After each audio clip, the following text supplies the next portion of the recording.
Përshëndetje dashur miq të Antena Televizion, rikthehemi me formatin e emisionit Sinjal me mua Ermal Peçin për diskutuar fakt mbi zhvillimet dhe ngjarjet më të fundit. Do të flasim konkretisht mbi atë se çfarë po ndodh ditën e sotme, por jo vetëm kaq, edhe si në fakt ka pasur një reagim të ambasadës amerikane mbi protestën, duke lajmëruar në shtetësat e vet, ken kujdes mbi atë se çfarë do ndodh ditën e sotme mbi protestën e opozitës. Në fakt pritet në orën 17, pritet të ketë një vazhdueshmëri. Në fakt skenaret ka shumë pikpyetje, në disa momente mendohet që mund të ketë skenare dhune, në disa momente mendohet që nuk mund të ketë skenare dhune. Vetë zoti Berisha ka thënë Partia Demokratike është një parti e cila në fakt kur nuk ka bërë rotacione me dhunë dhe është parti pro protestave paqësore. Kjo është panorama, do diskutojmë mbi këtë çështje dhe do diskutojmë dhe mbi zhvillimet dhe ngjarjet më të fundit, në fakt duke analizuar çdo gjë se çfarë po ndodh dhe se si do të shkojë kjo protestë. Kam kënaqësinë kem në studio avokatin Alesia Valliu. Alesia, përshëndetje. Faleminderit për ftesën, Ermal. Faleminderit ju për kohën tuaj, Alesia. Do doja ta nisim menjëherë me këtë reagim të ambasadës amerikane. Si e shikoni?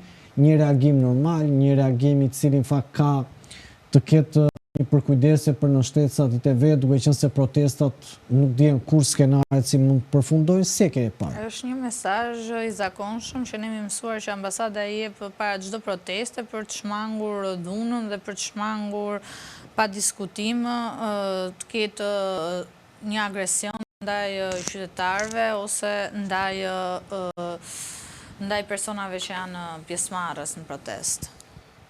Alesia, nëse qëndrojmë në këto zhvillime ditën e sotme, çfarë pret nga kjo protestë dhe më pas mund të analizojmë dhe faktorët apo aktorët kryesor. Por si njeri që e njihni mirë Partinë Demokratike, por gjithashtu edhe politikën, çfarë prisni sot nga kjo protestë, çfarë do sjellë kjo protestë, në fakt siç e shikoni ju paktën? Nuk është se pres në njërisi nga kjo protestë, do jetë një protestë ku disa individu mbajnë fjalim, do bëjmë paradën dhe maksimumi që mund të bëjmë për të dukur ndryshe kjo protestë, do jetë që të shpërndahen në disa aksese të ndryshme dhe jo vetëm tek kryeministria, por mund ta çojnë edhe më gjerë duke bërë akte që i kanë bërë dhe më përpara, siç mund të jetë bllokimi i rrugëve ose mund të shkojnë tek parlamenti edhe ta spostojnë protestë nga kryeministria aty. Nuk shoh që kjo protestë do jetë një protestë e qëndrueshme, e cila ka për qëllim rrëzimin e Ramës, por kjo është një protestë që ka për qëllim zhurmën për të mbajtur atë pak frymë opozitare që ka ngelur ndaj PD-s dhe leadershipit saj deri në këto momente që flasim. Alesia, nëse qëndrojmë në këto zhvillime, ju thoni që do të jetë një kasetë e parë.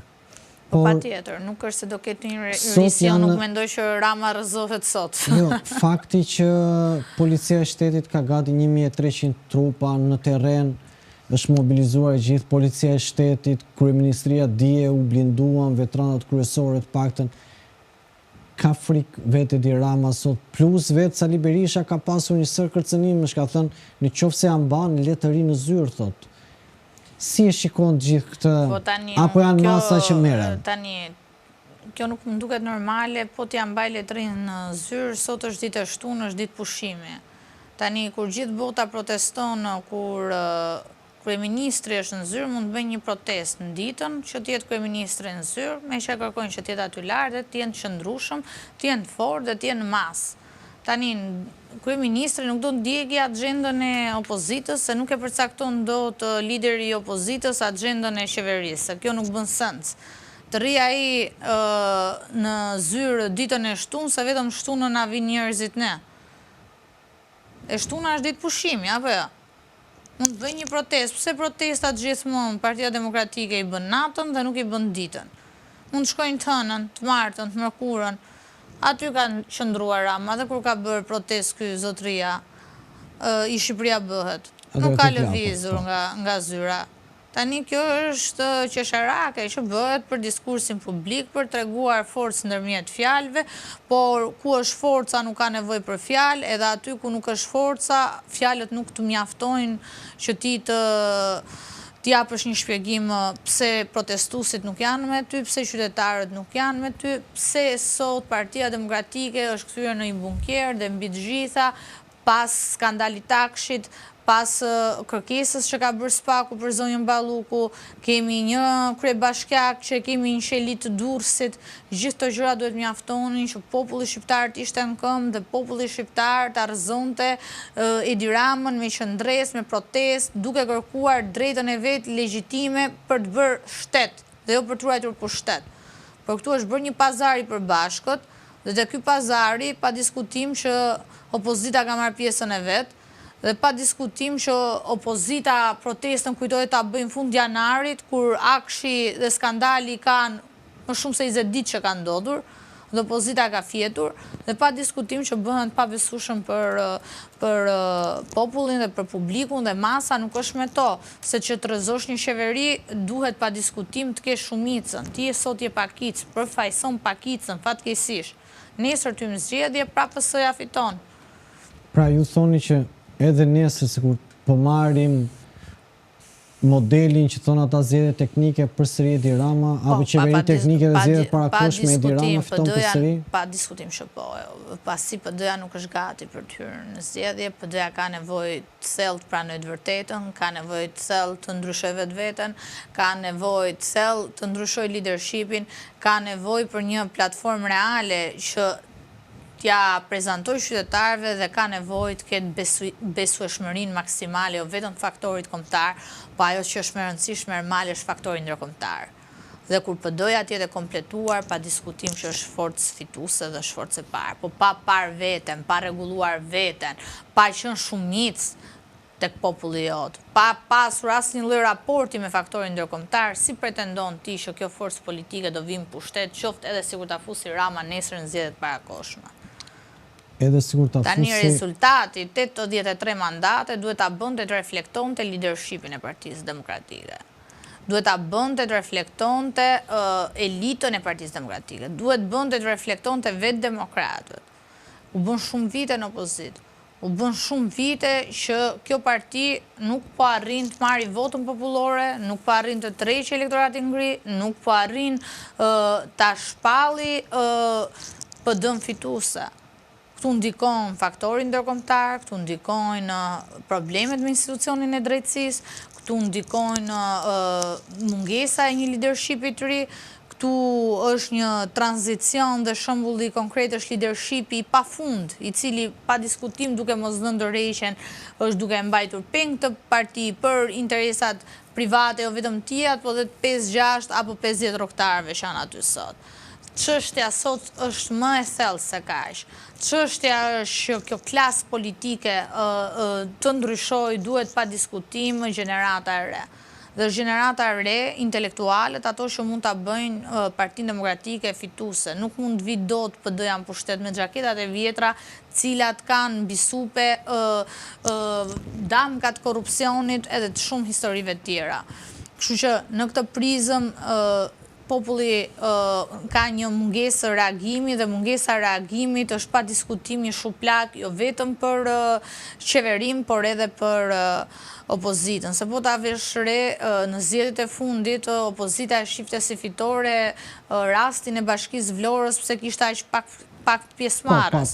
Por mos harrojmë, historia tregon që kur ka shumë pjesëmarrje vetëm atëherë ndodh ndryshime. Është e vërtetë kjo. Vetëm atëherë ndodh ndryshimi. Sa më pak pjesëmarrje të ketë më në favor të pushtetit është, nuk është në favor të opozitës. Po pa diskutim, se është administrata, janë të punësuarit, janë individët cilët kanë interesa, janë patronazhistët që janë të detyruar dhe do bëjnë qokën për të votuar, por masa populli rrezon çdo kënd, përfshirë këtu edhe një sistem tërë të korruptuar.